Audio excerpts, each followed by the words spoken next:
तो आज हैं हम आगरा के वरिष्ठ सर्जन डॉक्टर करण रत्नम रावत जी के साथ। डॉक्टर करण रत्नम रावत जी के बारे में कुछ हम बता दें अपने दर्शकों के लिए जो हमसे नए यहाँ पर जुड़े हैं इस चैनल के माध्यम से।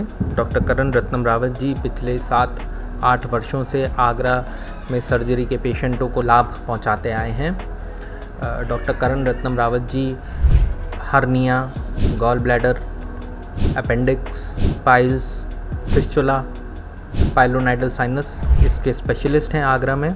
डॉक्टर करण रत्नम रावत जी आगरा में लेज़र सर्जरी का जो एक दौर चला है उसके भी स्पेशलिस्ट हैं। एक तरीके से वो पायनियर भी, काफ़ी पेशेंट्स के मन में जो पायनियर की छवि होती है लेज़र सर्जरी के, उसमें डॉक्टर करण रत्नम रावत जी सबसे पहले उनके मन में आते हैं। तो नमस्कार डॉक्टर साहब। नमस्कार सर। नमस्कार सर।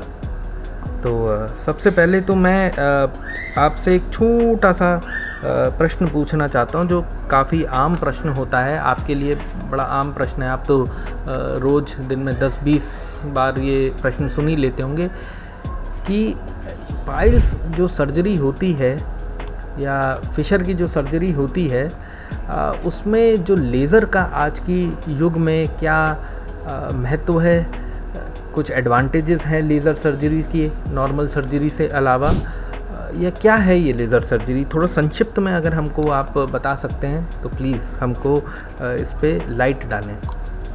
नमस्कार सर। मेरा नाम डॉक्टर करण रावत है। जैसे आपने बहुत अच्छा इंट्रोडक्शन दिया सर, थैंक यू।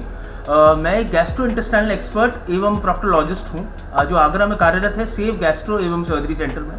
आपका जो क्वेश्चन है वो बिल्कुल सही बोल रहे हैं आप कि 15 से 20 बार मरीज आके यही पूछते हैं कि आज की डेट में सर लेज़र सर्जरी क्या है, लेज़र सर्जरी इतनी अच्छी क्यों चल रही है, हर आदमी लेज़र ऑपरेशन करवाने के बारे में क्यों पूछ रहा है। सर इसकी हकीकत कोविड से शुरू हुई, कोरोना से शुरू हुई। कोरोना में हमने घर बैठे पकवान खाए हैं, हमने एक्सरसाइज में बहुत कमी लाए हैं, हम दिन भर बैठे रहे हैं, टेंशन में रहे हैं कि काम बंद हो गया। ये सारी चीज़ों की वजह से हमें कॉन्स्टिपेशन हुआ। ये कॉन्स्टिपेशन जो है ये जननी है इन सारी चीज़ों की। बहुत देर तक समय लेटरिन में बिताना, जोर लगाना और ढंग से हमारा डाइजेस्टिव सिस्टम क्लियर ना होना, तो इन सारी चीज़ों की वजह से जो प्रोक्टोलॉजी समस्या है इंडिया में वो करीबन 19% तक पहुँच चुकी हैं। मतलब 100 करोड़ जनता में से 19 करोड़ ऐसे लोग होंगे जिन्हें ये सारी चीज़ों के सिम्टम्स होंगे। इन चीज़ों में piles, fissure, fistula, pilonidal sinus की बहुत केसेस में वृद्धि आई है।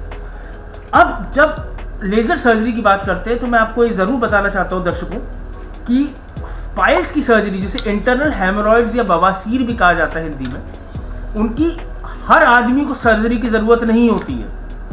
ये तभी होती है जब वो एक ग्रेडिंग सिस्टम के अनुसार ग्रेड 3 से और या उससे ऊपर हो जाए या लगातार खून आने लगे, तो तब हमें, जब हम डॉक्टर या कोई प्रशिक्षित डॉक्टर के पास जाते हैं, मैंने प्रशिक्षित वर्ड इसलिए बोला क्योंकि आजकल ये चीज़ें लोग बंगाली और रजिस्टर्ड मेडिकल प्रैक्टिशनर के पास जाते हैं मगर कोई स्पेशलिस्ट के पास नहीं जाके बहुत परेशानी क्रिएट हो जाती है बाद में।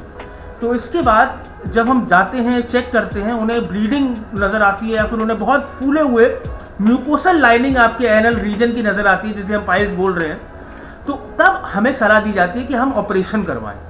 ऑपरेशन की जैसे सर विधियां बहुत होती हैं, आप लोग सब सर्च करेंगे आपको सारी चीज़ें मिलेंगी।